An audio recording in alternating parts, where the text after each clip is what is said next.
Hey there, Joe, in the rust shop itself tonight. It's like 9:20 or something here in Youngstown, Ohio. I want to make a quick video here before I get ready to crash. I'm already up a tad later than I wanted to be. Just wanted to show you some new projects and show you a little disaster I had today. Anyhow, first off, we have a 62 Belair.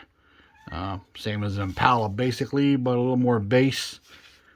This is the AMT kit. I had two of them, so I decided to make one for a slot car body that'll be up for sale here when it's done.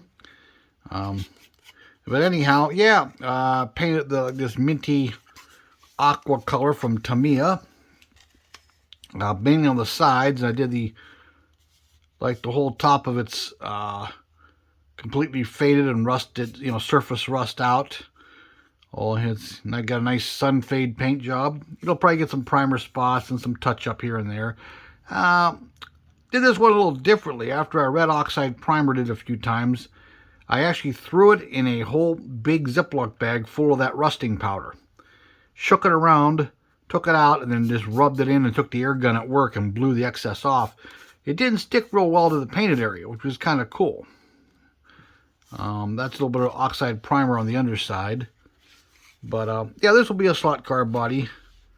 It'll get more, of course, it'll get the trim, because that doesn't go anywhere in the real car. It'll get the side trim there and all that. I'll probably do some primer around here and there and that kind of thing. I might even mask off one of the fenders and do it in a different color, maybe one primer door or something like that. But the 62, and also doing, since I had two of them, doing a 61. Now this is the Impala SS, or SS Impala, however you want to look at it. I did it in the typical white with the red inset. A lot of them were red with the white inset, and they also had them in turquoise with white, white with turquoise in there. It was always a contrasting color pretty much. There may have been a few that were color matched, like black on black, white on white, but most of the ones I've seen, especially the SS, always had a contrasting color. The contrasting color usually matched the interior. If this was a real car, the interior would most likely be red. But I did this one the same way. I put some of the weathering powder in there and some red oxide primer on top of it. Now it'll get a clear coat to protect it, because I've noticed this stuff, if I put the wash, like I put the Tamiya black wash in the door seams and stuff like that, if it hits this area, it takes it right off. When you rub the excess, it'll take it down to white plastic. But yeah, and of course you'll get the chrome trim and these little things painted or bare metaled. You'll get the taillights and put in and all that good stuff. But yeah, I just kind of wanted to show that's really dirty on that side. I'll probably, same things, maybe some different color primer spots and maybe a couple rust holes here and there. Same on the other one. Weather them up real nice. Then they'll be up for sale for somebody. And then here's my disaster. This is this kit. Oh, hold on. Let me get you the box. Oh, well, let me do it this way. It's this kit. Now, it's a snap kit. But it is a pretty cool looking body proportions. And I thought I'd do it more for a slot car body. Now, it looks pretty cool. It needs to be wet sanded and cleared again and rubbed out. And it's going to look really pretty. What this is, was painted. Hold on, I'll be right back.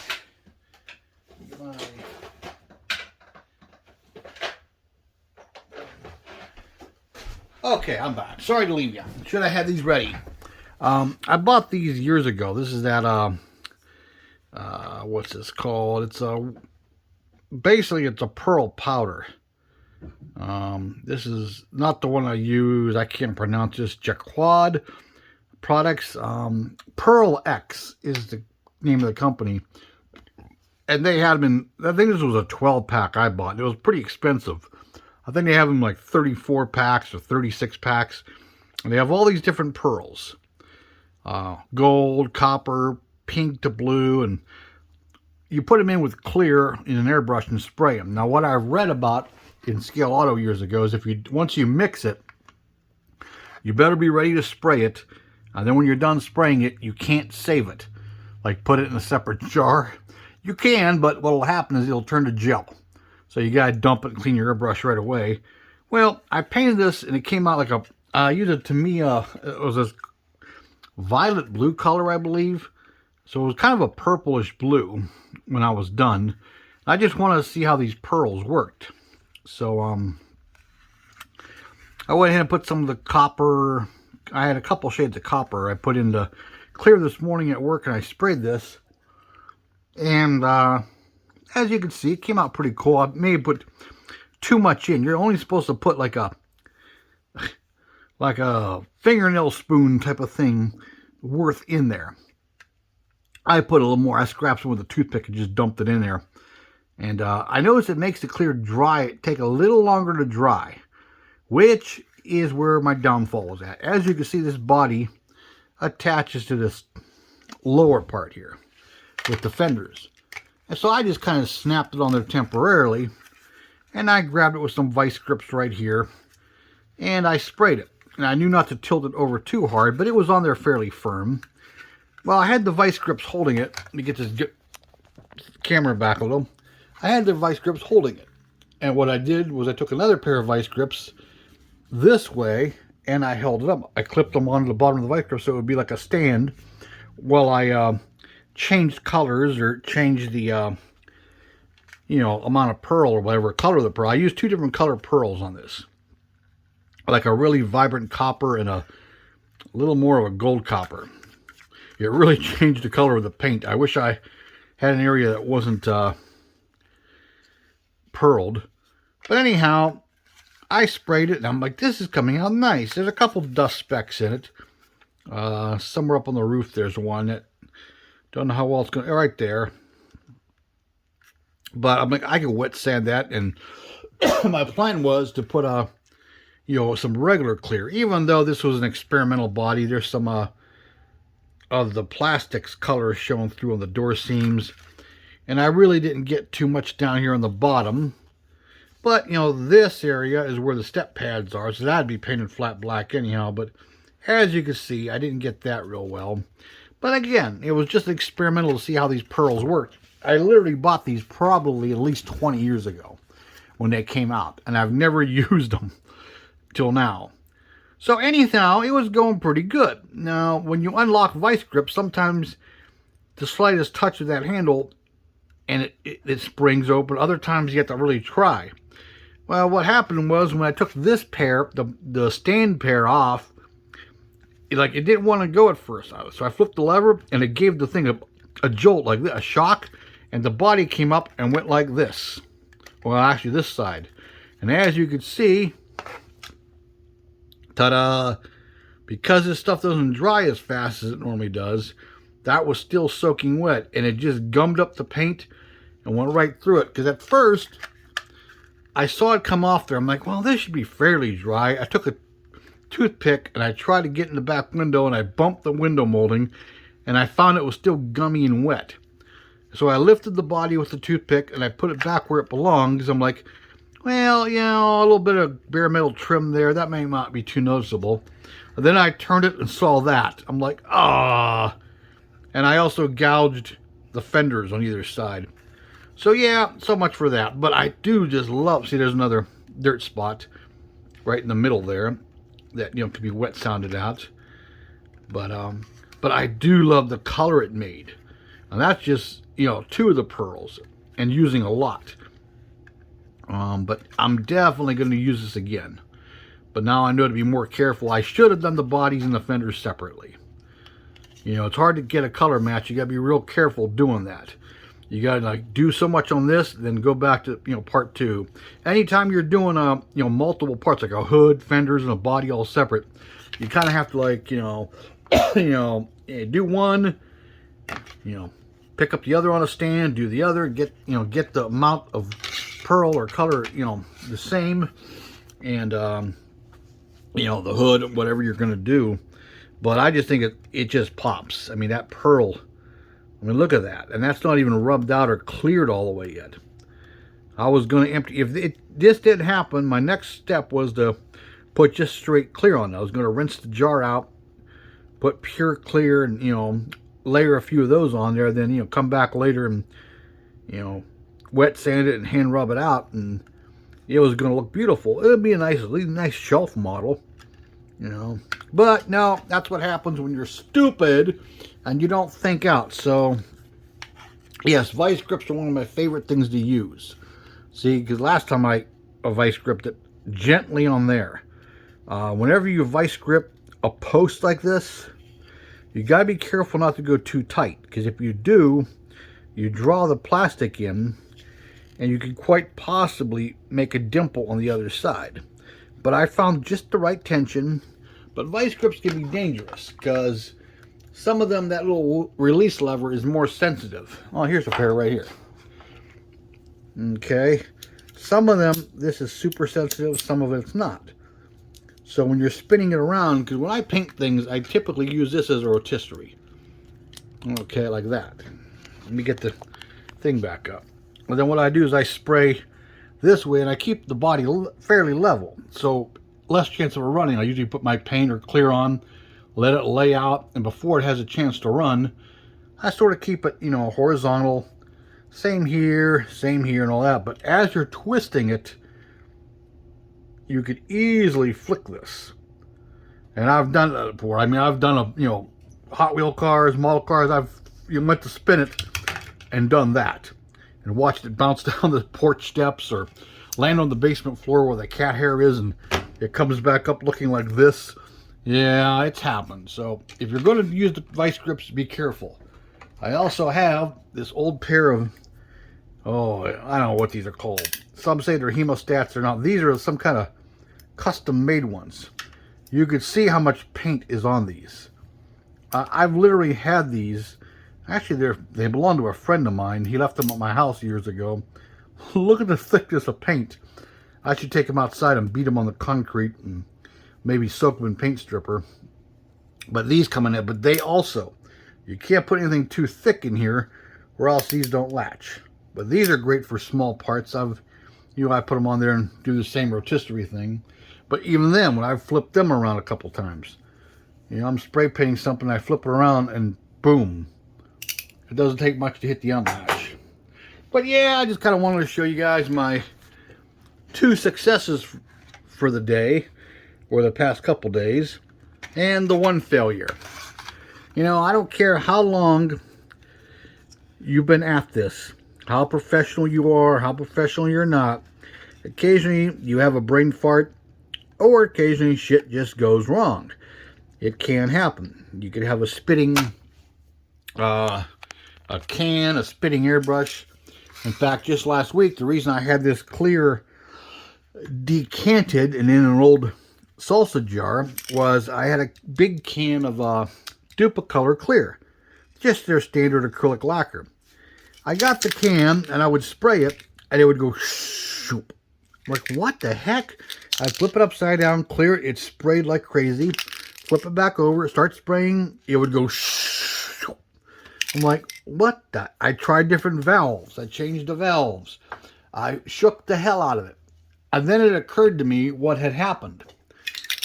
So what I did was I flipped it upside down, perfectly level, and I sprayed, held the lever on, and it took a while. Then I noticed I kept getting a certain amount of clear. I'm like, it isn't stopping. So I flip it back over, and I put one of those big carpenter vices on the can, and I pressed the button down, and all that came out was air, the propellant. So I put it in that vise and let it stay there upright for a while until it stopped, which surprisingly took quite some time till there was no pressure. Then I would, if I took the can and turned it upside down and back upright and pressed it again, it had a little more pressure again. I'm like, how the hell is this pressure coming out of here?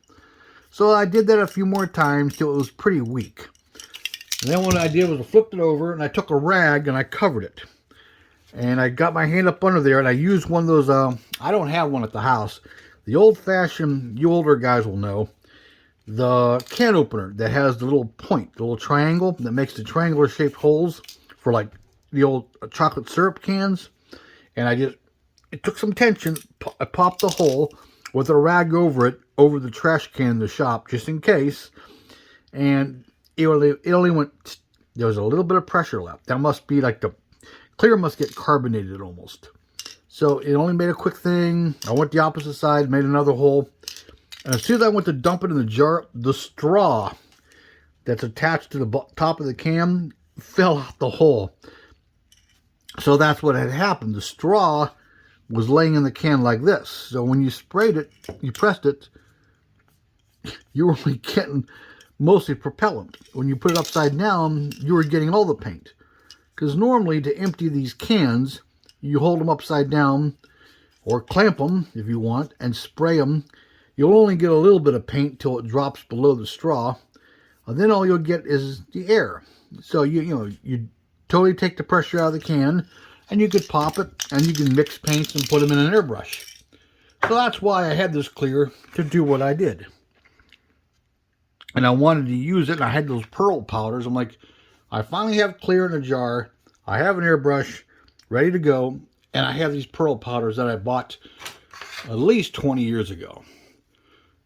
Because, hell, hold on. Yeah, hell, that'd be, geez, 98, 2008, 2018.